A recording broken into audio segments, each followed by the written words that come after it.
momento em que tudo apagou, eu lembro certinho.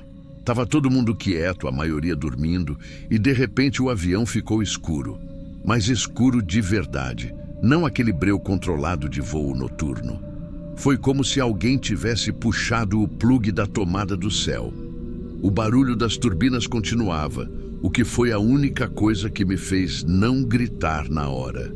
Porque se elas tivessem parado, eu acho que eu tinha surtado ali mesmo. Eu estava no assento 26A, lado da janela. Vi o reflexo do meu rosto no vidro e nada além disso.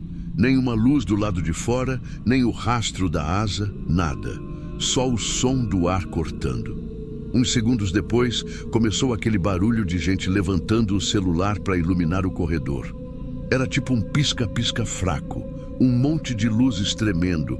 Alguém falou lá no fundo que devia ser só o sistema de bordo, mas dava para sentir que não era algo simples. Nenhum aviso, nenhum som vindo da cabine, nem aquele bip de segurança. A aeromoça passou rápido com uma lanterna na mão. Tava pálida, pediu para todo mundo ficar sentado e tranquilo. Tranquilo era uma palavra que já não fazia sentido ali dentro. Eu lembro de ter olhado para o cara do meu lado. Um senhor chileno que viajava para ver a filha no México, e ele estava rezando baixinho. O ar começou a ficar estranho, tipo abafado, pesado. Eu respirei fundo e senti como se estivesse sugando vento quente.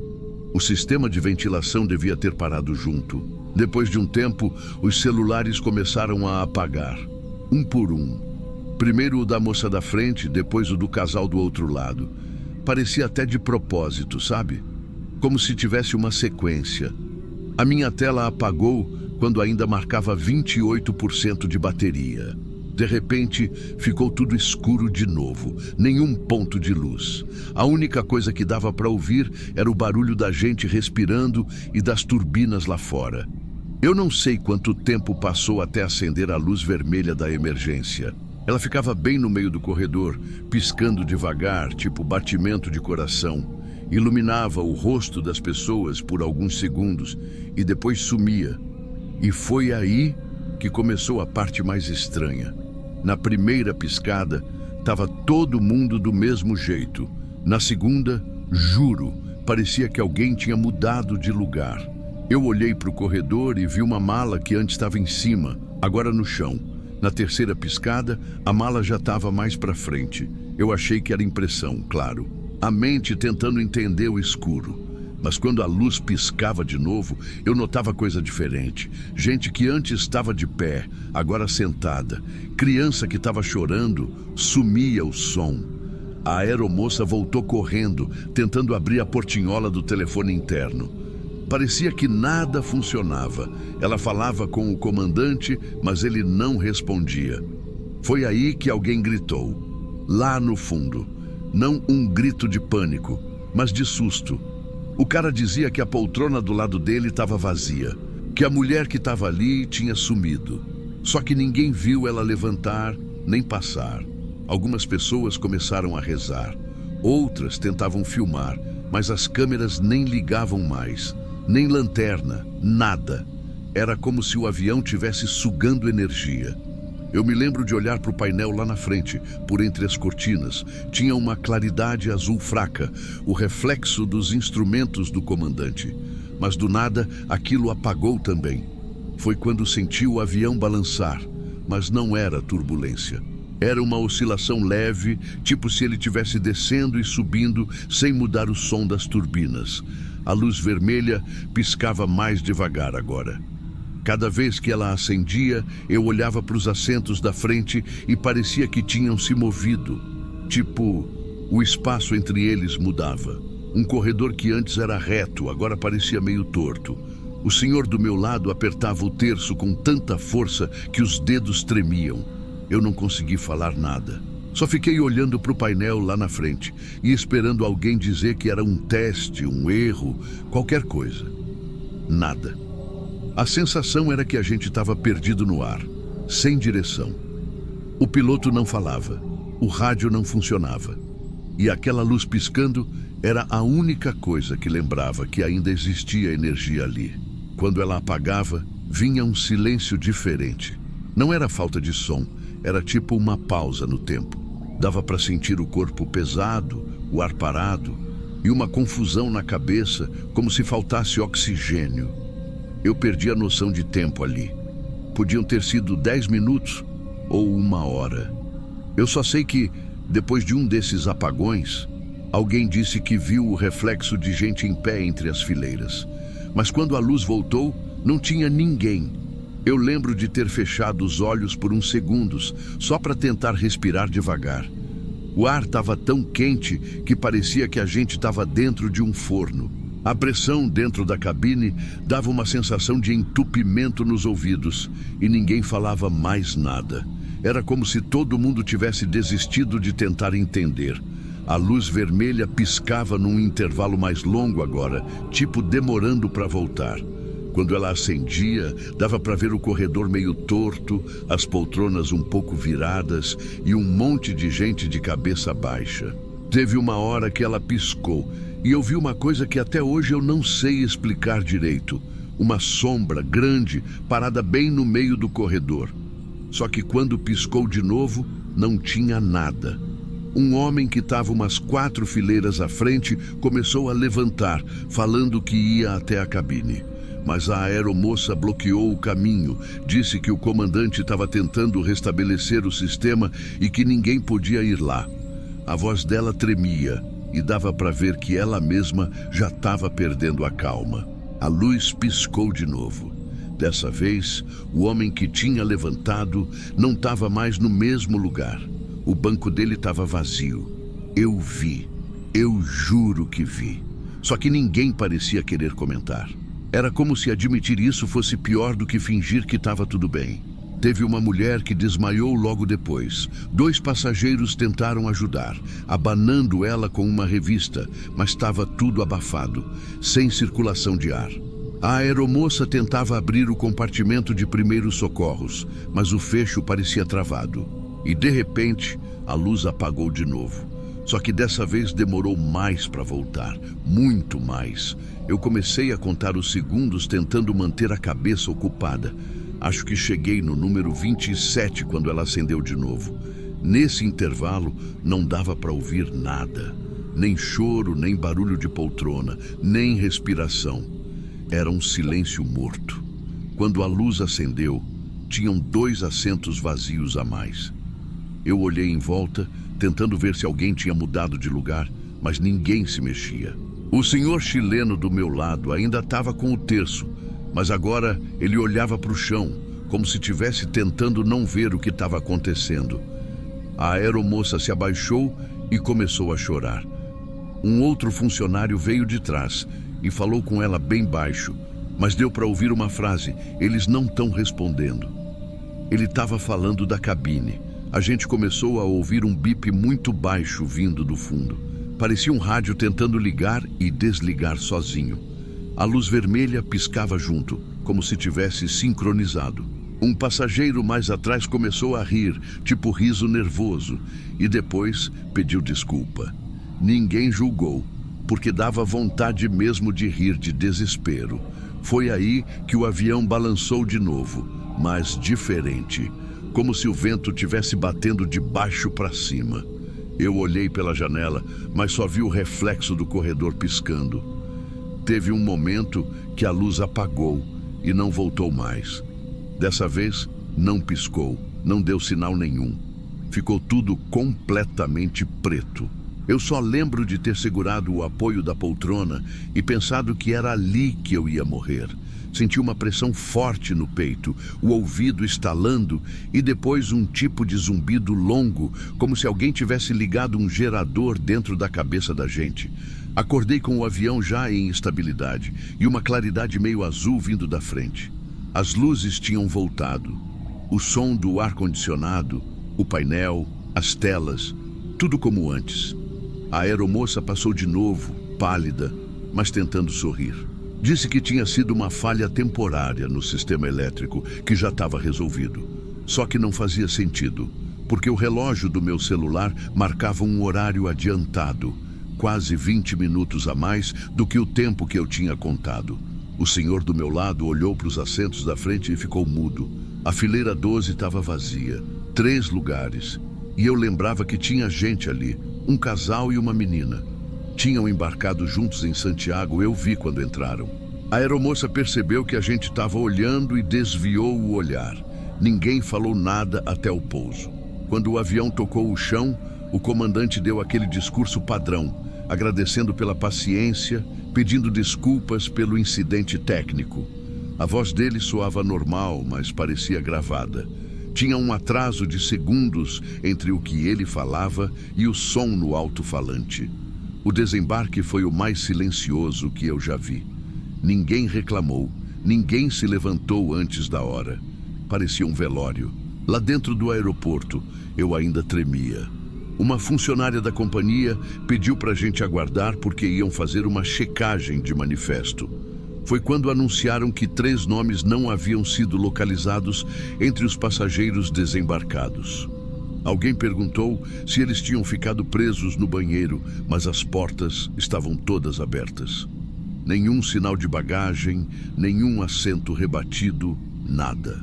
Naquela noite, fiquei no hotel da companhia. E o que mais me assustou foi o barulho do vento batendo na janela, porque ele fazia o mesmo intervalo da luz vermelha piscando dentro do avião. Uns dias depois, vi uma matéria curta falando que a caixa preta daquele voo tinha registrado 19 minutos de silêncio absoluto. Nenhum som, nenhuma comunicação, nem mesmo o ruído das turbinas. O resto dos dados era normal, como se o avião tivesse continuado voando o tempo todo. Só que para mim e para quem estava lá dentro, aquele tempo não existiu. Até hoje eu tento lembrar o que aconteceu nesses minutos, mas parece que a memória pula direto do escuro para a luz. Só o que ficou é a sensação de que alguma coisa andou dentro daquele avião quando ninguém podia ver. E toda vez que eu escuto o som de uma luz de emergência piscando, o corpo inteiro arrepia, como se ainda estivesse lá em cima, esperando ela apagar de novo.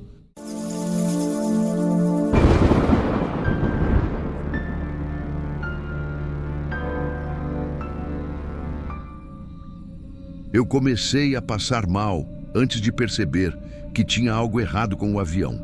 Não foi medo, foi físico mesmo. Um aperto no peito, uma tontura leve, como se o ar tivesse ficado pesado de repente. Olhei para o lado e vi que a mulher na poltrona da frente também respirava fundo, meio inquieta. No início, achei que era só coisa da cabeça, porque o voo era longo, noturno, e o ar-condicionado desses aviões às vezes incomoda. Mas logo começou a parecer que faltava ar de verdade. Aquela sensação de tentar inspirar fundo e não conseguir encher o pulmão. A comissária passou sorrindo, perguntando se estava tudo bem, e várias pessoas levantaram a mão. O estranho é que ela mesma parecia um pouco ofegante. Um passageiro mais atrás chamou ela meio apavorado, dizendo que a filha estava tonta. A menina devia ter uns 10 anos, branca, suando frio.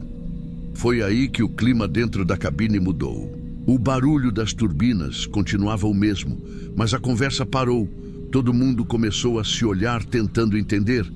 Eu vi quando a comissária pegou o interfone e chamou alguém da cabine. Ficou ali uns segundos sem resposta, depois saiu apressada. Alguns segundos depois, outra funcionária veio com uma garrafa de oxigênio portátil, dessas pequenas, tentando acalmar o pai da menina. Diz que os sensores estavam normais, que era só uma variação de pressão, mas ninguém acreditou. A luz da cabine piscou uma vez. Não chegou a apagar, mas foi o suficiente para deixar o pessoal nervoso. Eu me levantei para ir ao banheiro e percebi que tinha mais gente tonta, segurando o encosto das poltronas para se equilibrar. O ar parecia quente, abafado. Um homem sentado no corredor, bem de terno, perguntou alto: "Por que as máscaras não caem?" E aí foi que percebi. Ninguém nem tinha pensado nisso. As máscaras de oxigênio não tinham caído. A comissária voltou tentando acalmar, dizendo que estava tudo sob controle, que o comandante já sabia. Mas a voz dela tremia. Depois disso, não deu para ignorar.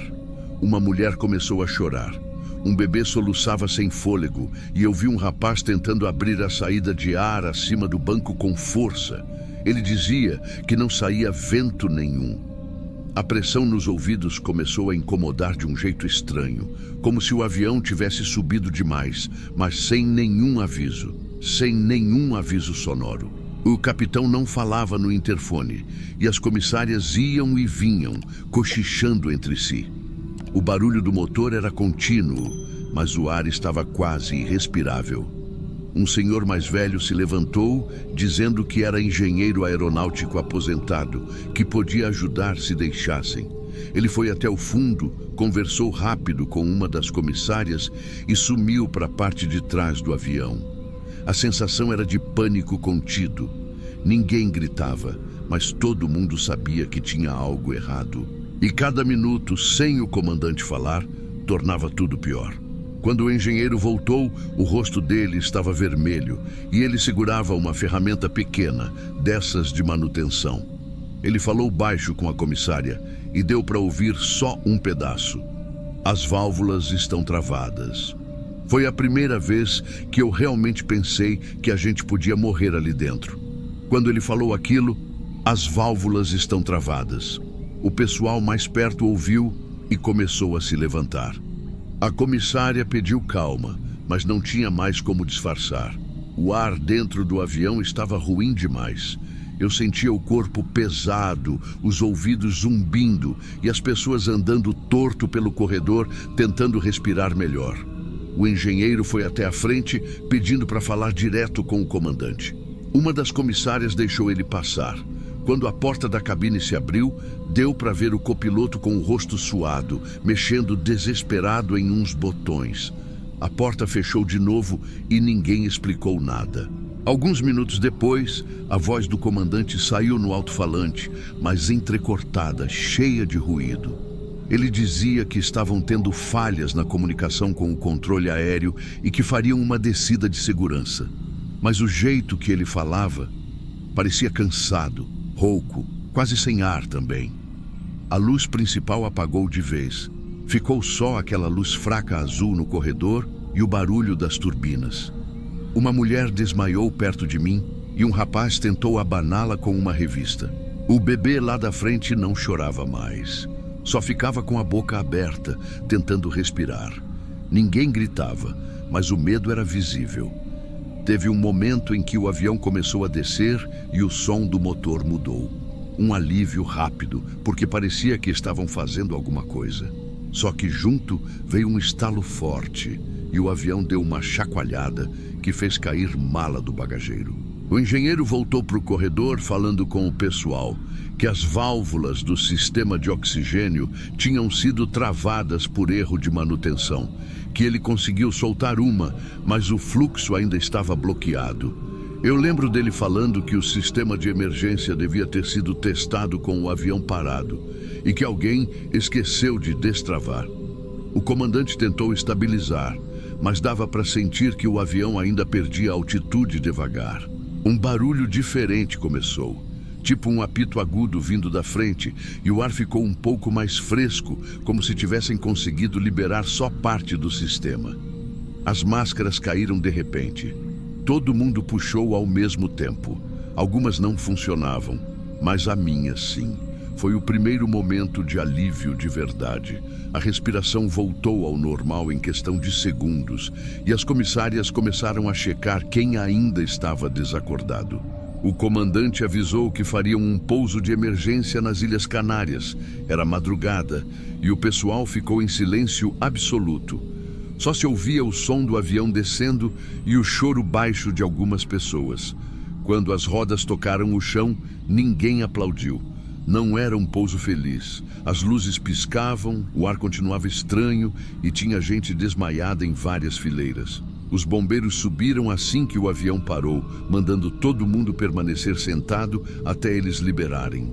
Na saída, vi o engenheiro sentado no chão do corredor, com a cabeça baixa, respirando fundo. Uma comissária chorava perto da porta. No dia seguinte, as notícias falaram em falha de manutenção. O relatório dizia que o sistema de oxigênio não tinha sido devidamente resetado antes da decolagem. Mas um dos tripulantes, que deu entrevista anônima, contou que o problema começou muito antes da falha aparecer. Disse que o ar já estava sendo drenado de forma irregular logo depois da decolagem, como se alguém tivesse ligado o sistema de teste enquanto a gente estava no ar. Ninguém morreu, mas teve gente que nunca mais quis voar. Eu sou um deles.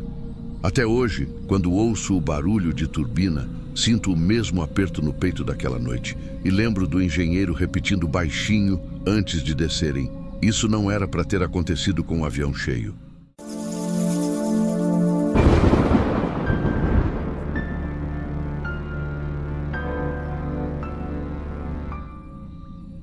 Tinha alguma coisa errada naquele lugar. Na primeira noite que eu fui escalado para vigiar o hangar 9, eu já senti isso. Era diferente dos outros. Os outros tinham cheiro de combustível, de poeira seca, de rotina. O 9 tinha cheiro de ferro molhado, de graxa velha. E o chão, mesmo sem vento, vivia úmido. O supervisor me explicou que era um setor desativado, onde desmontavam aviões que já não serviam para nada. Disse para eu só fazer a ronda, checar os cadeados e anotar qualquer luz acesa. Simples. Mas quando eu entrei lá pela primeira vez, parecia que o ar pesava. Era madrugada, mais de 2 da manhã. O gerador fazia aquele barulho de fundo, meio falhando. As lâmpadas piscavam, aquelas luzes frias de oficina que tremem antes de apagar. Eu estava com o rádio preso no colete, andando devagar entre as carcaças dos aviões desmontados. Algumas partes ainda tinham o logo antigo da companhia. No fundo do hangar, perto de uma fuselagem grande, eu ouvi um som. Parecia pingar. Pensei que fosse vazamento de óleo. Fui chegando perto e vi que vinha de dentro do avião. A porta lateral estava encostada, só com o trinco caído. Abri devagar e o som aumentou. Era tipo um barulho metálico, como se algo escorregasse lá dentro. Eu usei a lanterna, a luz tremendo junto com a minha mão. Lá dentro era escuro, mas dava para ver o interior desmontado, fios pendurados, o painel sem instrumentos. Pisei no degrau e o chão rangia. O eco da minha bota se misturava com aquele som. E aí, do nada, o rádio chiou alto. Uma voz começou a falar uns códigos, tipo controle de voo, mas embolado, cheio de interferência. Eu reconheci uns termos: altitude, pista, número de voo, mas eram códigos antigos. Tentei responder, chamei o pessoal da central, mas ninguém respondeu. Só o chiado e depois silêncio.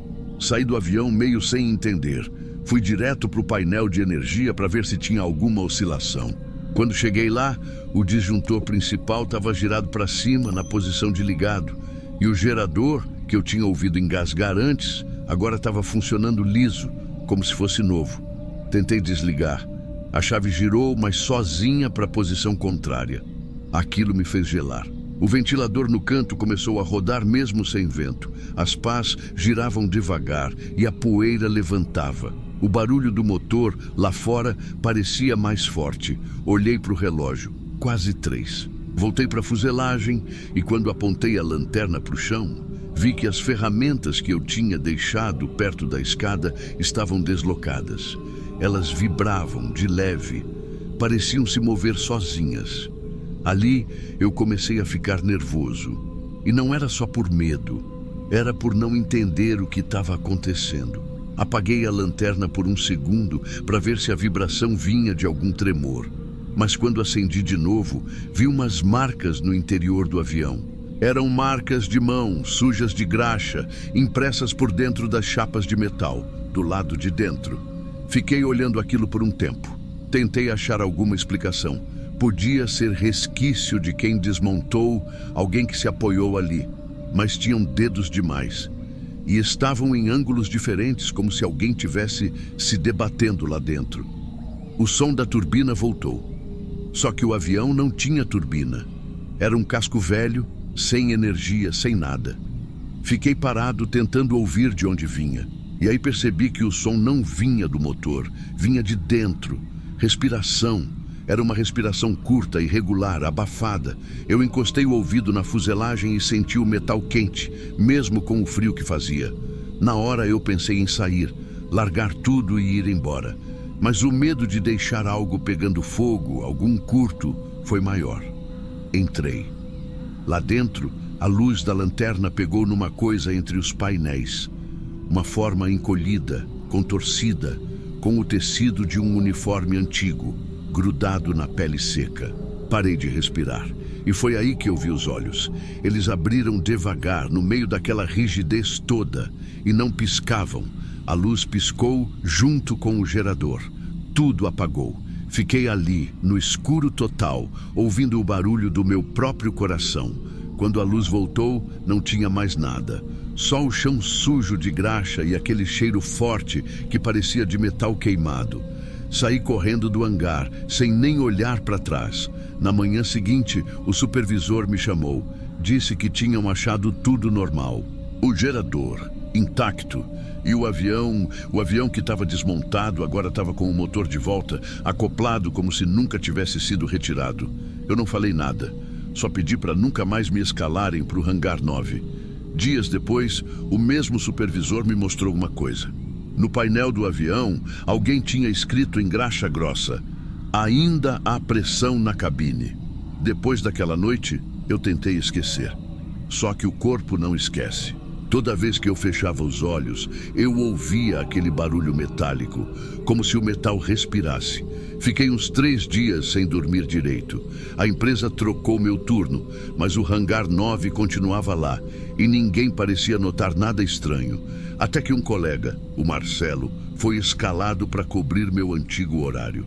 No outro dia cedo, me chamou no pátio com a cara branca.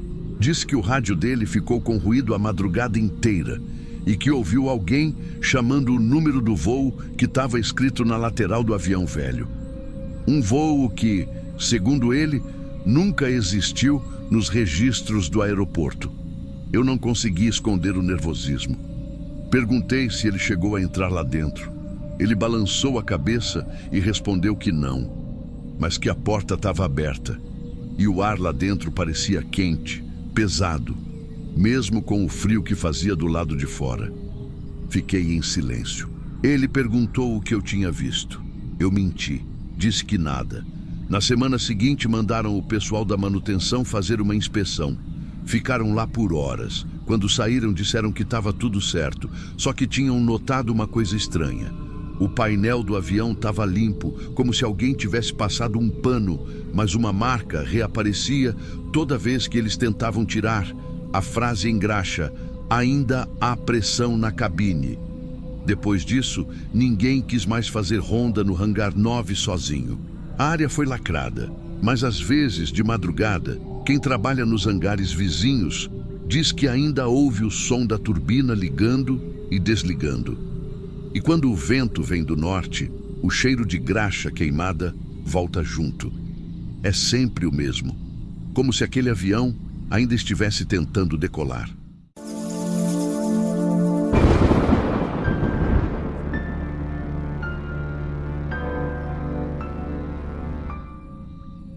O cara começou a passar mal bem na hora que serviram o almoço. Tava quente dentro do avião, luz forte entrando pelas janelas, e todo mundo meio impaciente porque o voo já ia para metade. Do nada, umas 2 fileiras à frente, o passageiro do corredor caiu para frente, batendo o rosto na bandeja. No começo, achei que era desmaio comum. Muita gente passa mal em voo longo. Mas aí uma das comissárias correu, chamou outra, e em segundos já tinham fechado a cortina daquele pedaço do avião. O piloto avisou pelo alto-falante que iam seguir um protocolo de segurança médica. Falou isso com voz calma, mas todo mundo percebeu que era algo sério. A tensão começou a crescer quando um passageiro que viu de perto disse que o cara estava com febre alta e tremendo. Outro jurou que ele estava tossindo sangue. A comissária passou de novo, dessa vez com máscara e luvas, e foi aí que o pânico começou de verdade. Uma mulher levantou para pegar a mala e o comissário mandou ela sentar na hora. Disse que ninguém podia se levantar. Ninguém, nem para ir ao banheiro. Teve gente que riu achando que era exagero, Mas o piloto voltou a falar e dessa vez disse: Senhores passageiros, estamos em código Bravo Lima. Pedimos que todos mantenham a calma. Eu nunca tinha ouvido isso antes. Código Bravo Lima. O som dessas palavras fez o ar do avião ficar mais pesado. Do nada começou uma gritaria lá no fundo.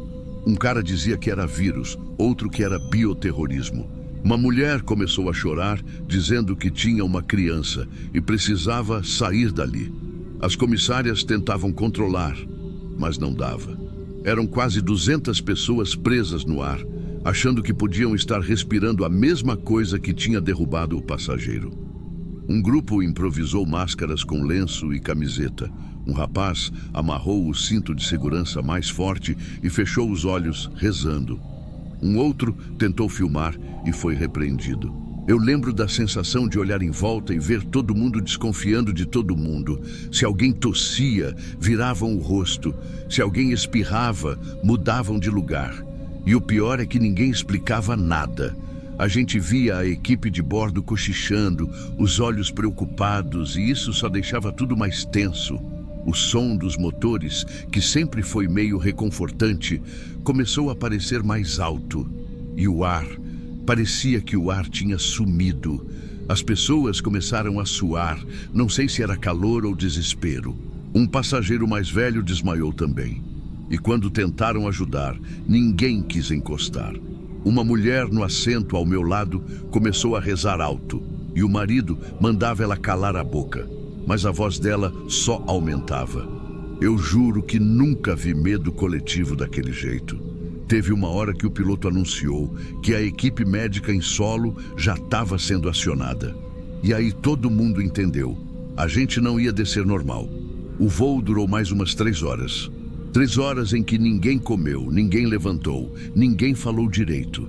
O passageiro que tinha passado mal ficou lá na frente, isolado por um lençol que as comissárias prenderam com fita adesiva, como se aquilo fosse proteger alguém.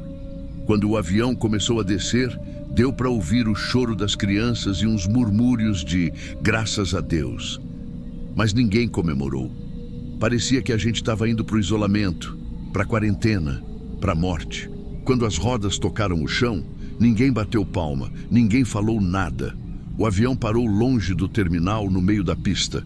Pela janela, dava para ver vários carros brancos se aproximando, gente de macacão, máscara e viseira.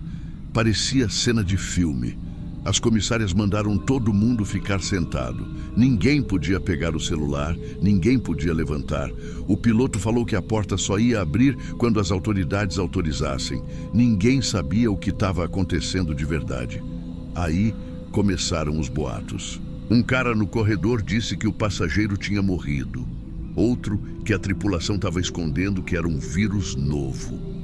Uma moça começou a filmar, dizendo que aquilo era o começo de tudo. O clima virou puro desespero. A mulher que estava com uma criança começou a gritar que o filho estava com febre. Aí pronto, metade do avião entrou em pânico de novo. Gente chorando, gente querendo quebrar o cinto para sair. As comissárias não davam conta. Um dos comissários precisou amarrar um passageiro com o próprio cinto de segurança, porque o cara estava tentando abrir a saída de emergência. Eu lembro de olhar para a janela e ver os homens de roupa branca cercando o avião. E naquela hora, juro, eu acreditei que a gente não ia sair dali vivo. Parecia que o ar estava envenenado, que todo mundo ali já tinha respirado alguma coisa que ia matar devagar. Demorou quase 1 hora até abrirem a porta. Um homem com microfone falou alguma coisa em inglês e as comissárias começaram a liberar as fileiras uma por uma. Todo mundo andando em silêncio, sem olhar para os lados. Lá fora tinha uma tenda montada, tipo um posto de triagem. Deram máscara para todo mundo, mandaram medir a temperatura, pegaram documentos, fizeram perguntas. O cara que passou mal estava deitado numa maca, pálido, mas acordado. Tinha um soro no braço e um pano na testa. A enfermeira explicou que ele teve uma insolação forte e desidratação.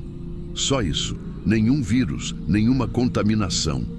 Eu fiquei parado olhando para ele e não consegui sentir alívio de verdade. Parecia que o medo ainda estava grudado na pele da gente.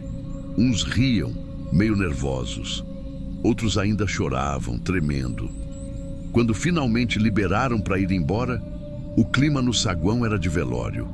Todo mundo andando devagar, em silêncio.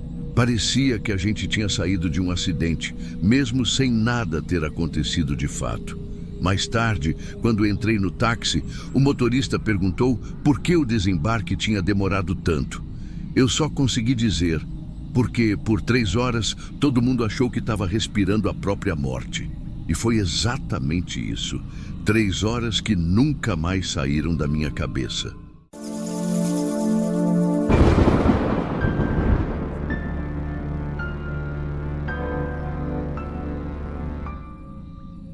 Tava tudo normal até aquele cara sentar do meu lado. Eu nem sei explicar, mas ele parecia errado desde o começo. Suando, tremendo, respirando rápido demais. O voo era à noite, saindo de Recife para São Paulo, e a maioria dos passageiros estava quieta, tentando dormir. Só ele que não parava. Ele estava no assento 31B, eu no 31A, janela. E logo que sentou, colocou a mochila entre as pernas, segurando com força, como se alguém fosse arrancar dali. No início eu achei que era medo de avião, mas depois vi que era outra coisa. Ele olhava para frente fixo, sem piscar direito, e os dedos mexendo o tempo todo, tipo girando alguma coisa dentro da mochila. Eu comecei a reparar mais quando o avião subiu e o cinto foi liberado. Todo mundo relaxou, menos ele. Parecia mais tenso ainda. Passava a mão na testa, limpava o suor na calça, olhava para os lados e voltava a mexer na mochila. A cada minuto ficava pior. A luz estava baixa, aquele clima de voo noturno, e dava para ouvir só o barulho dos motores. E eu comecei a sentir um negócio no peito, tipo uma pressão. Um medo que não vinha de nada específico, só da sensação de que tinha alguma coisa errada ali. Pensei em chamar a comissária, mas fiquei com vergonha. Vão achar que eu tô paranoico, pensei. Ele não estava fazendo nada proibido, só agindo estranho. E se fosse só um cara nervoso? Mas quanto mais o tempo passava, mais difícil era não olhar. Ele colocava a mão dentro da mochila e ficava mexendo em algo metálico. Dava para ouvir um som leve de roçar, tipo ferro com ferro. A cada movimento, ele travava o corpo, olhava para frente e respirava fundo, como se estivesse tentando se controlar. Em um momento, ele abriu um pouco o zíper e viu uma coisa prateada por dentro. Só um pedaço, mas parecia metal. Foi aí que minha cabeça começou a criar tudo. Arma, bomba, sei lá o quê. Tentei me convencer que era besteira, que devia ser alguma ferramenta, mas não consegui parar de olhar. A comissária veio com o carrinho de bebidas e ele se encolheu todo. Pegou café, tremendo tanto que quase derramou antes mesmo de levar à boca. Só que na hora que encostou o copo, o líquido virou no colo dele. Foi automático. Ele deu um grito, mas não era um grito normal. Foi meio abafado, tipo contido, como se tivesse medo de chamar atenção. Ele ficou olhando para o chão, tenso, e puxou a mochila rápido para o colo, apertando contra o corpo. O café escorria, ele respirando fundo, os olhos arregalados. Ninguém entendeu direito o que tinha acontecido. Eu juro que vi, quando ele puxou a mochila, um fio fino de metal escapou do zíper. Brilhou na luz fraca do avião. Foi aí que o medo virou outra coisa. Eu comecei a achar que talvez todo mundo ali estivesse em perigo. E o pior, ninguém parecia notar. Depois que eu vi aquele fio metálico, eu travei. O coração batendo tão forte que parecia que o cara ia ouvir. Eu olhava para frente fingindo calma, mas o canto do olho não saía dele. A comissária voltou para pegar os copos e perguntou se estava tudo bem. Ele respondeu com a cabeça, sem olhar para ela, só dizendo um "tá sim", rápido, quase sussurrando. A mulher percebeu que ele estava estranho, porque ficou parada por uns segundos, tipo avaliando se insistia. Mas antes que pudesse dizer qualquer coisa, o avião balançou. Uma turbulência daquelas que faz todo mundo segurar o braço da poltrona. A comissária se afastou correndo para o fundo do corredor e o carrinho bateu numa cadeira e tombou. Foi aí que a mochila dele caiu no chão. Eu vi claramente o zíper abrir um pouco e uma peça metálica bater no piso com um som seco, tipo um estalo de ferro. O cara se abaixou desesperado, tentando esconder, e começou a murmurar umas coisas que eu não entendi. Parecia que ele falava com ele mesmo. Uma mulher do outro lado do corredor gritou. Acho que ela também viu o metal. O comissário veio rápido, pedindo calma, mas o homem do 31B já estava com os olhos arregalados, suando e tremendo tanto que parecia que ia desmaiar. Ele encostou as costas na poltrona e segurou o próprio rosto com as duas mãos. Dava para ver o desespero. E quando o comissário tentou tocar no braço dele, o cara reagiu com um pulo, gritando para não encostar, para não deixar eles chegarem perto. Ninguém entendeu o que ele quis dizer. Só que naquele momento, o avião balançou de novo e o barulho do motor pareceu mudar. Foi o suficiente para espalhar o pânico. Um monte de gente começou a levantar, querendo entender o que estava acontecendo. O comandante anunciou pelo alto-falante que estava tudo sob controle, mas ninguém acreditou. Eu só pensava em sair dali, mas dentro de um avião não tem para onde correr. Fiquei com o cinto preso, tentando respirar devagar para não entrar em pânico também. O comissário e mais 2 passageiros foram para cima dele. O cara gritava, chorava, dizendo que não queria machucar ninguém, que só precisava provar uma coisa. Eles conseguiram segurar e um dos tripulantes puxou a mochila para o corredor. Quando abriu, o que saiu dali não era o que eu esperava. Era uma arma, sim, mas feita de canos, fita adesiva e fios tortos. Um negócio mal montado, quase infantil. Dava para ver que nem funcionava direito. Mesmo assim, ninguém respirava. Todo mundo ficou paralisado. O comandante anunciou que faria um pouso de emergência em Confins. O avião ficou em silêncio por longos minutos, só o som das turbinas e o choro baixo de algumas pessoas. A comissária sentou no chão, de frente para ele, tentando conversar. Ele parecia perdido, olhando para o nada, repetindo que eles estavam vindo, que precisava se defender. Quando pousamos, a polícia já estava esperando. Eles tiraram o homem algemado e ele não reagiu. Estava com o olhar vazio, sem entender onde estava. Depois, a tripulação contou que ele tinha diagnóstico de transtorno paranoide. Achava que estavam perseguindo ele, que o avião seria usado para levá-lo para o outro lado do país contra a vontade. A tal arma era uma tentativa de se proteger de algo que só existia na cabeça dele. Mesmo assim, ninguém daquele voo conseguiu relaxar de novo. Ficamos quase 2 horas presos dentro do avião até liberarem. E o pior é que ninguém dormiu na viagem seguinte. Eu também não. Até hoje, quando sento do lado de alguém calado demais, eu lembro do 31B e me pego observando a mochila, o jeito de respirar, qualquer movimento fora do normal. Porque naquele voo, todo mundo ficou prisioneiro da mesma coisa. A ideia de que, a qualquer momento, alguém podia enlouquecer no ar.